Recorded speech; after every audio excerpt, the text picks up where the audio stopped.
It's alright. Assalamualaikum warahmatullahi wabarakatuh. Semoga yang menonton video ini selalu diberi kesehatan, rizki yang lancar, dan hati yang kuat menghadapi setiap ujian hidup. Semoga kisah yang aku bagikan hari ini bisa menjadi pelajaran dan pengingat untuk kita semua. Aku masih ingat malam itu, malam ketika hujan turun begitu deras di kampungku. Rumah kecilku bocor di banyak tempat, atapnya sudah reot, dan anakku, si Dila, menggigil karena demam. Aku menatap wajahnya yang pucat, lalu menatap langit-langit rumahku yang hampir roboh. Saat itu aku tahu, hidupku tidak bisa berhenti di sini. Aku harus pergi, harus mencari cara agar anakku bisa hidup lebih baik. Dan satu-satunya jalan yang kupikirkan malam itu adalah menjadi TKW. Aku janda muda, baru berumur 28 tahun, tapi sudah merasa seperti dunia tak sudi menatapku. Sejak suamiku meninggal karena kecelakaan, semua orang di kampung memandangku dengan kasihan bercampur curiga. Ada yang berbisik-bisik di belakangku, ada yang pura-pura iba, tapi sebenarnya menertawakan. Aku hanya bisa menunduk dan tersenyum. Dalam hati aku berkata, tunggu saja, aku akan kembali, bukan sebagai beban, tapi sebagai seseorang yang berhasil. Hari keberangkatanku ke Arab adalah hari paling pahit sekaligus paling berani dalam hidupku. Dila menangis memeluk rokku erat-erat di terminal. "Mama, jangan lama-lama ya," katanya dengan suara serak. Aku hanya mampu mengangguk sambil menahan air mata. Aku berjanji akan pulang membawa kebahagiaan, meski aku sendiri tak tahu apakah kebahagiaan itu masih mungkin kumiliki. Begitu tiba di Arab, dunia serasa berubah. Panasnya tak seperti di Indonesia, udaranya kering, dan bahasanya seperti bunyi doa yang tak ku mengerti. Aku hanya bisa mengangguk setiap kali disuruh, hanya bisa tersenyum saat tak paham. Rumah majikanku besar sekali, dindingnya dari batu putih, pintunya tinggi, dan lantainya mengilap seperti cermin. Tapi di dalam rumah megah itu, aku merasa sangat kecil. Majikanku, Said Khalid, adalah lelaki yang sulit ditebak. Tatapannya tajam, suaranya tegas, tapi gerak-geriknya halus. Aku takut padanya, tapi anehnya, ada sesuatu yang menenangkan di balik ketegasan itu. Ia jarang bicara, hanya memberi perintah dengan nada rendah. Tapi setiap kali aku lewat, aku merasa seperti ada sesuatu di balik pandangannya. Entah apa. Hari-hariku di sana bukan hari mudah. Aku harus bangun sebelum azan subuh, menyiapkan teh, membersihkan halaman, mencuci, menyetrika, dan menyiapkan makan malam. Kadang aku bekerja sampai tengah malam, dan kalau salah sedikit, istrinya, Madam Zahra, akan membentak dengan kata-kata yang tajam. "Orang kampung bodoh," begitu katanya suatu kali. Aku diam, menunduk, menahan air mata. Aku tak berhak membalas, aku hanya seorang pembantu. Tapi setiap kali ia marah, ada suara berat yang tiba-tiba menghentikannya. "Cukup, Zahra." Itu suara Said Khalid. Suara itu entah kenapa membuat dada ini bergetar.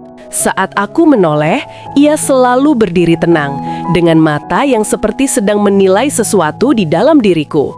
Setelah itu, ia akan menatapku lama, tatapan yang membuatku tak bisa bernafas beberapa detik. Suatu malam, aku masih mencuci piring di dapur. Semua orang sudah tidur, lampu temaram, udara dingin. Tiba-tiba aku mendengar langkah kaki. Aku menoleh, dan di sana, di ambang pintu, berdirilah dia, Said Khalid. Wajahnya letih tapi lembut. Ia tidak bicara, ia hanya berjalan mendekat, lalu meletakkan segelas air di meja. "Kamu belum minum seharian," katanya pelan, dalam bahasa Arab yang patah-patah kupahami. Aku kaget, majikan peduli pada pembantunya, dunia seperti berhenti. Aku menatap tangannya yang memegang gelas itu. Ia menatapku balik, tak ada kata lain, hanya diam, hanya detak jantungku yang tidak-tidak tak beraturan. Malam itu aku tak bisa tidur. Aku mencoba menenangkan diri. Dia hanya kasihan, bisikku. Dia cuma majikan. Tapi kenapa rasanya seperti ada sesuatu yang berbeda? Hari demi hari berlalu, kadang kami tak bertemu sama sekali, kadang hanya sekilas. Tapi setiap kali pandangan kami bertemu, ada getar yang tak bisa kusembunyikan. Aku mulai takut, bukan pada dia, tapi pada diriku sendiri. Aku takut pada hatiku yang mulai berani berharap. Aku sadar siapa diriku, janda miskin dari desa, yang bahkan tak layak menatapnya lama-lama. Tapi hati ini, oh Tuhan, hati ini seakan tidak mau mendengarkan akal. Pernah suatu hari, aku kelelahan dan pingsan di halaman. Saat sadar, aku sudah di dalam kamar tamu. Dan orang pertama yang kulihat adalah dia. Duduk di kursi, menatapku dengan mata yang teduh tapi penuh kekhawatiran. "Kamu tidak apa-apa?" katanya. Aku ingin menjawab, tapi suaraku tercekat. Air mata tiba-tiba jatuh. Bukan karena sakit, tapi karena untuk pertama kalinya ada seseorang yang peduli padaku tanpa menilai, tanpa menghina, tanpa memandangku rendah. Aku hanya janda miskin, tapi di matanya malam itu, aku merasa seperti manusia lagi. Dan mungkin disitulah awal dari semua yang tak seharusnya terjadi. Cinta yang tumbuh di antara dinding-dinding batu, di antara tuan dan pelayan, di antara larangan dan kenyataan. Cinta yang bahkan aku sendiri tak tahu apakah ini anugerah atau kutukan. Hari-hari setelah aku pingsan itu terasa berbeda. Setiap langkahku di rumah besar itu seperti memiliki makna. Aku bisa merasakan tatapan Said Khalid dari kejauhan, bahkan saat dia tak bicara apa-apa. Kadang, aku pura-pura sibuk, menunduk dan mempercepat langkah, tapi jantungku berdegup lebih cepat setiap kali mendengar suaranya. Madam Zahra mulai curiga. Tatapan matanya ke arahku semakin tajam, seolah dia ingin menelanjangi pikiranku. Aku berusaha bersikap biasa, tapi tatapan itu menyesakkan dada. Setiap kali dia memanggilku, aku gemetar, takut salah bicara, takut tindakanku dianggap kurang ajar.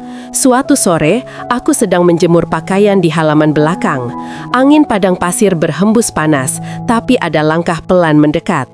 Aku menoleh, dan di sana dia berdiri, mengenakan gamis putih sederhana, tak seperti biasanya.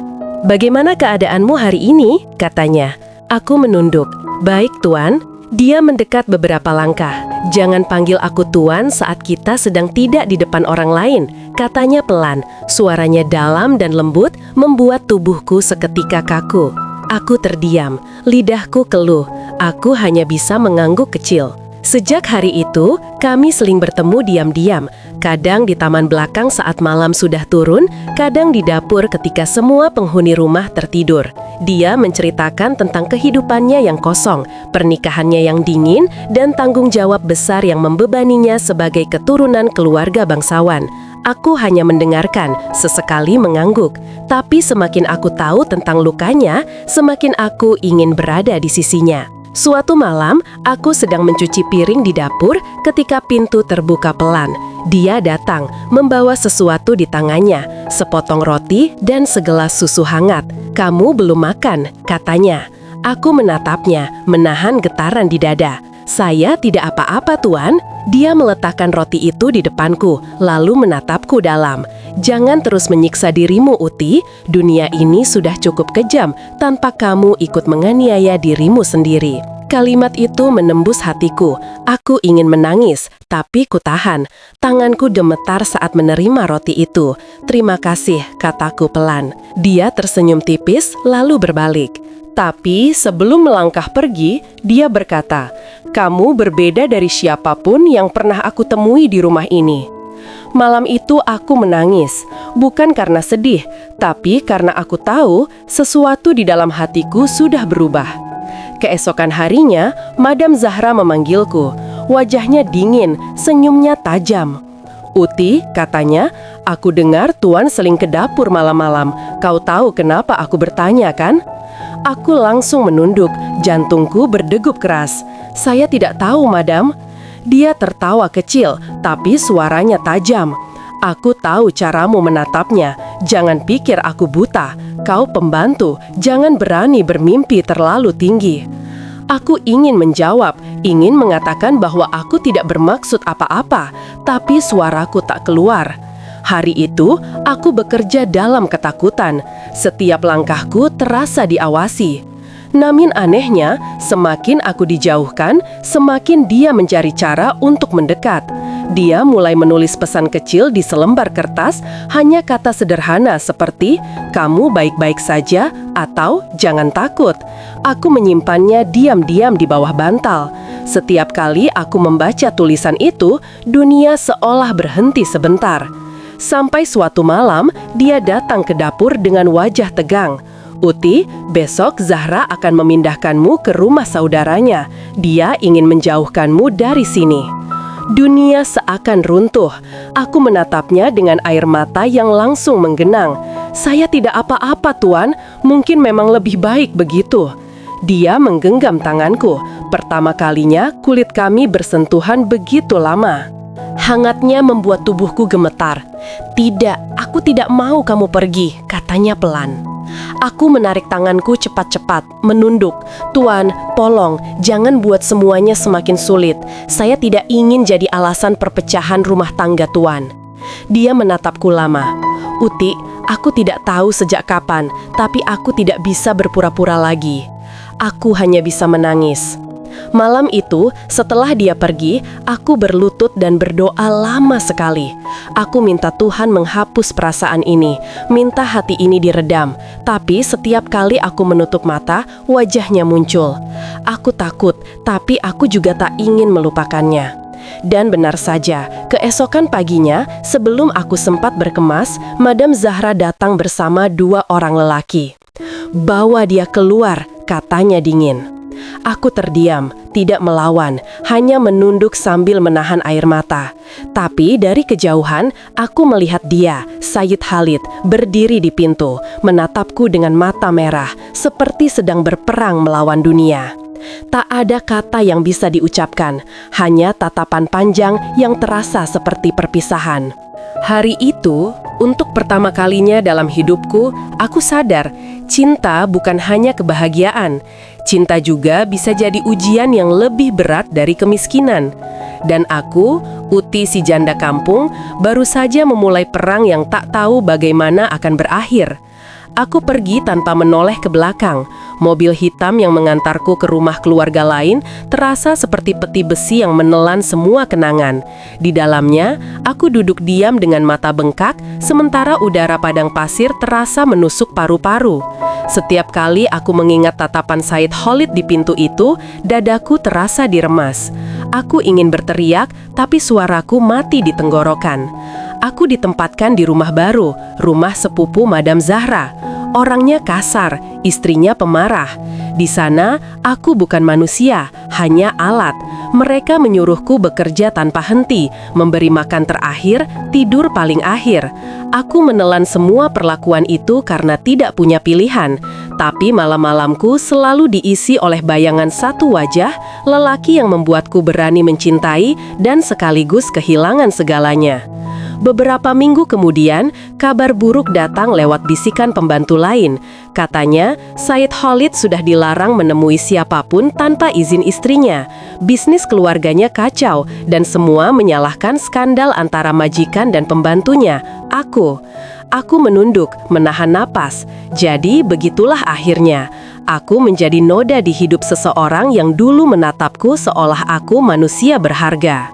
Aku ingin menulis surat, ingin menjelaskan bahwa aku tak pernah bermaksud menghancurkan apapun. Tapi siapa aku? Nama pun mungkin sudah dilupakan. Hari demi hari berjalan seperti penjara. Sampai suatu malam, saat semua orang tertidur, aku diam-diam menatap bulan dari jendela kecil kamar pembantu. Bulan di negeri ini terasa jauh lebih terang, tapi dinginnya menusuk. Aku berbisik pada diriku sendiri. "Kamu kuat, Uti. Kamu harus kuat. Semua ini pasti ada akhirnya." Tapi ternyata takdir masih ingin mengujiku lebih dalam. Suatu sore, majikan baruku pulang dalam keadaan mabuk. Matanya merah, langkahnya goyah. Aku sedang mencuci di dapur ketika dia datang dan memegang tanganku kasar. "Kau ini pembantu atau penggoda?" katanya dengan suara serak. Aku menepis tangannya, tapi dia makin marah. Aku berlari keluar, menjerit minta tolong, tapi tidak ada yang datang. Malam itu, aku terkunci di kamar, gemetar ketakutan. Aku tahu, jika aku terus di sana, aku tidak akan selamat. Esok paginya, aku melarikan diri. Tanpa uang, tanpa arah, hanya membawa paspor dan selembar foto anakku. Aku berjalan jauh sekali, menumpang truk, menahan panas dan lapar, sampai akhirnya aku tiba di kota yang asing. Di sana, aku bekerja serabutan, mencuci di rumah orang, membersihkan toko, apa saja agar bisa bertahan hidup. Bertahun-tahun berlalu, rambutku mulai memutih di ujung, wajahku makin tirus. Aku tidak lagi berharap akan cinta, hanya ingin hidup tenang dan menabung agar bisa pulang. Tapi satu malam, saat aku sedang duduk di depan toko tempatku bekerja, seseorang datang membawa surat. "Ini untuk Uti binti Samiran," katanya. Aku menatapnya heran, siapa yang bisa mengirim surat untukku di negeri ini? Tanganku gemetar saat ku buka amplopnya. Tulisan di atas kertas itu langsung membuat napasku terhenti. "Uti, aku masih mencarimu." Itu tulisan tangan Sayyid Khalid. Aku tak bisa menahan air mata. Di bawahnya tertulis alamat dan kalimat pendek. "Jika kau masih hidup, datanglah ke tempat ini. Aku menunggumu." Aku tak tahu harus merasa apa, antara bahagia atau takut. Bagaimana jika ini jebakan? Bagaimana jika semua sudah terlambat? Tapi bagian terdalam dari hatiku, bagian yang tidak pernah bisa kulenyapkan, berbisik pelan. "Pergilah Uti, sekali saja. Lihat apakah cinta itu masih ada." Aku menatap langit malam, bintang-bintang berkelip seperti mata-mata Tuhan yang mengawasi. Lalu aku berdiri, menggenggam surat itu erat-erat di dada. Untuk pertama kalinya setelah bertahun-tahun, aku merasakan sesuatu yang lama hilang, harapan. Aku tahu, langkah selanjutnya mungkin akan membawa lebih banyak luka. Tapi jika aku harus hancur lagi demi menemukan kebenaran dari cinta itu, biarlah. Karena hanya dia satu-satunya alasan mengapa hatiku masih berdetak. Dan malam itu, aku memutuskan, aku akan menemuinya, sekalipun harus menentang dunia. Perjalanan itu panjang dan melelahkan. Aku membawa sedikit uang hasil kerja di toko dan sisa keberanian yang kupaksa tumbuh di dada. Setiap langkah menuju kota suci terasa seperti kembali ke masa lalu, ke tempat di mana segalanya dimulai dan berakhir sekaligus. Aku tak tahu apakah dia benar-benar masih menungguku, atau hanya bayangan masa lalu yang ingin aku percayai. Tapi surat itu terlalu nyata untuk diabaikan. Ketika akhirnya aku sampai di Mekah, mataku basah bukan karena debu, tapi karena rasa haru yang tak tertahan. Suara orang-orang berdoa di sekelilingku membuat hati ini gemetar. Aku bukan siapa-siapa di antara lautan manusia itu, tapi untuk pertama kalinya aku merasa dekat dengan sesuatu yang suci, mungkin Tuhan, mungkin takdir. Aku menelusuri alamat yang tertulis di surat, sebuah rumah kecil di gang sempit, jauh dari kemewahan. Pintu kayu tua, catnya sudah terkelupas, tapi di depan pintu itu aku melihat seseorang. Lelaki itu berdiri dengan tubuh lebih kurus, janggutnya mulai memutih, tapi matanya, Tuhan, matanya masih sama.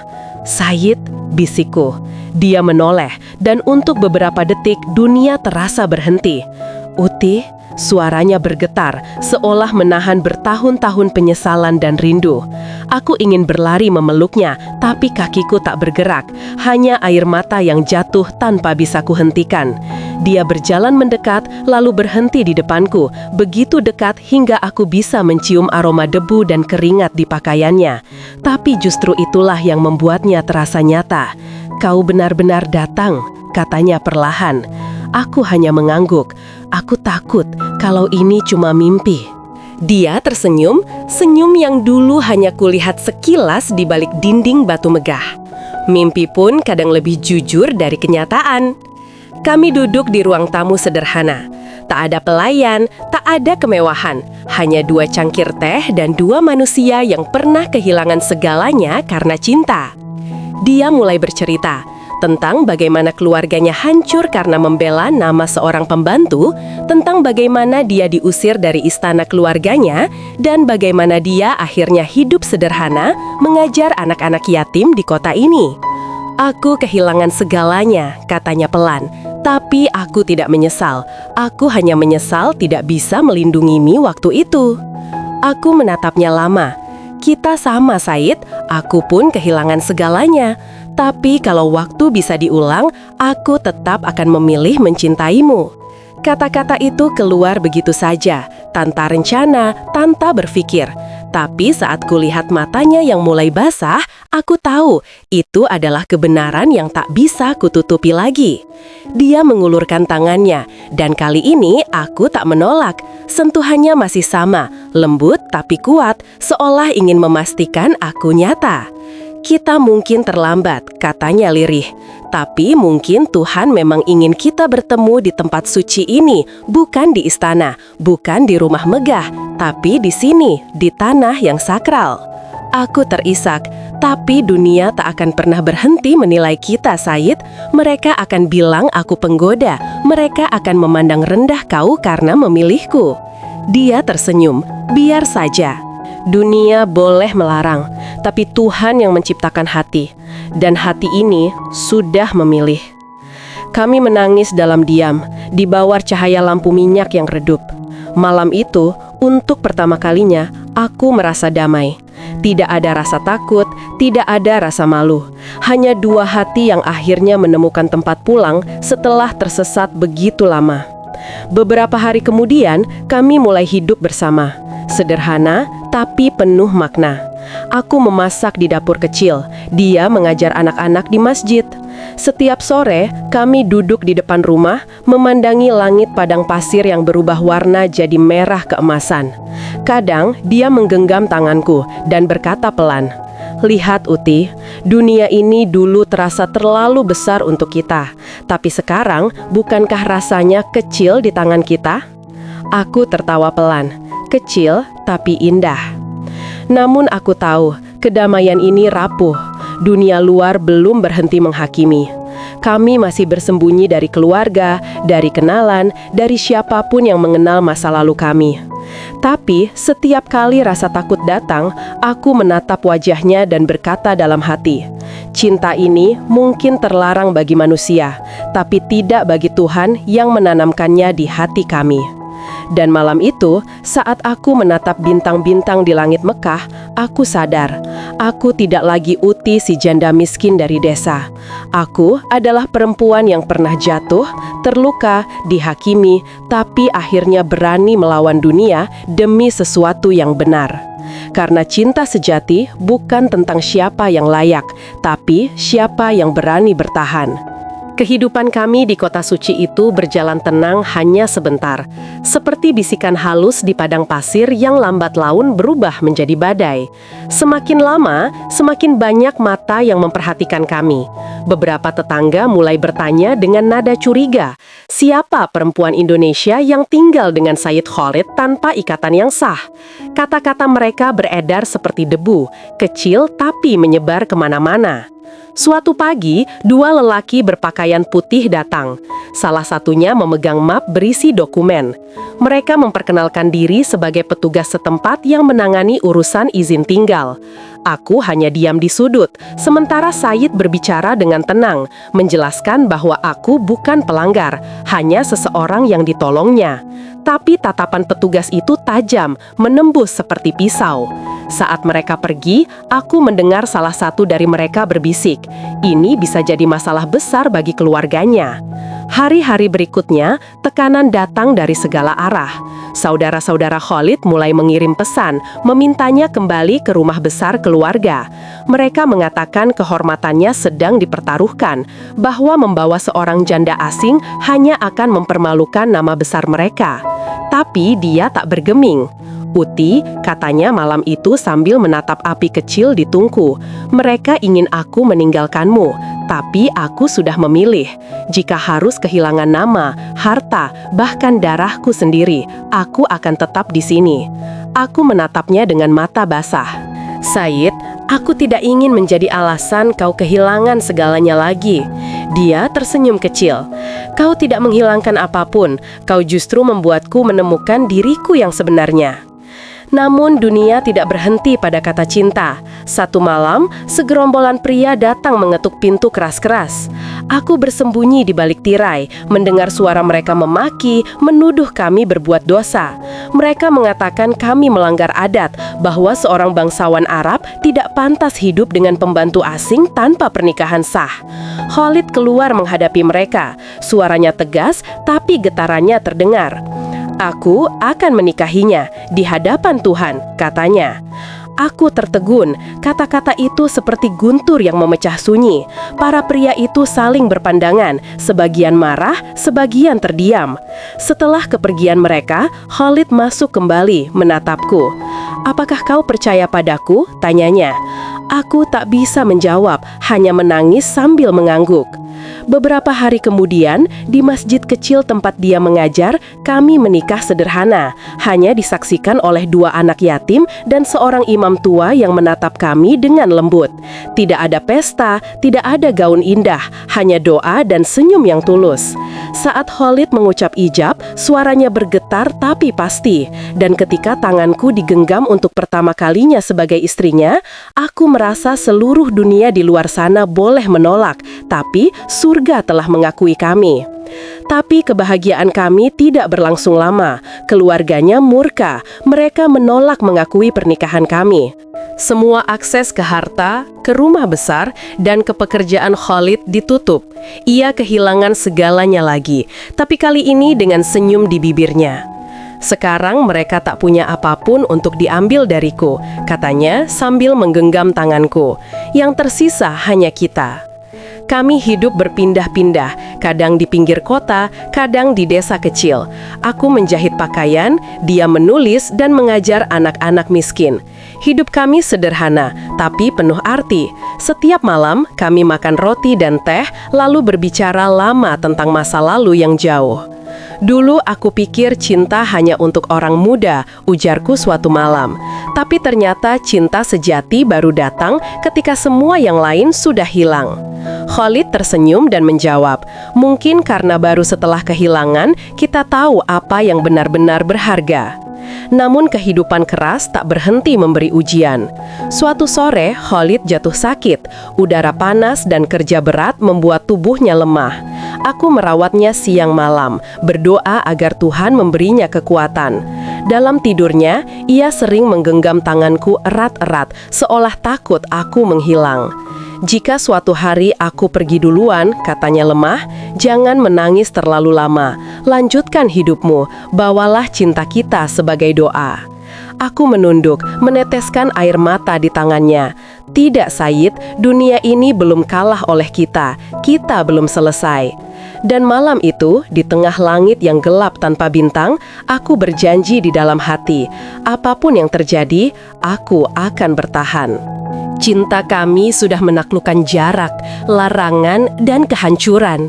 Dunia boleh melawan, tapi aku, Uti, janda dari Indonesia yang pernah dianggap tak berharga, kini berdiri sejajar dengan lelaki yang pernah mengorbankan segalanya demi sebuah cinta yang dianggap salah. Karena di dalam kesalahan itu, kami justru menemukan kebenaran yang paling murni, bahwa cinta sejati tidak perlu izin siapapun untuk hidup. Waktu berjalan, membawa hari-hari yang tak lagi seindah dulu.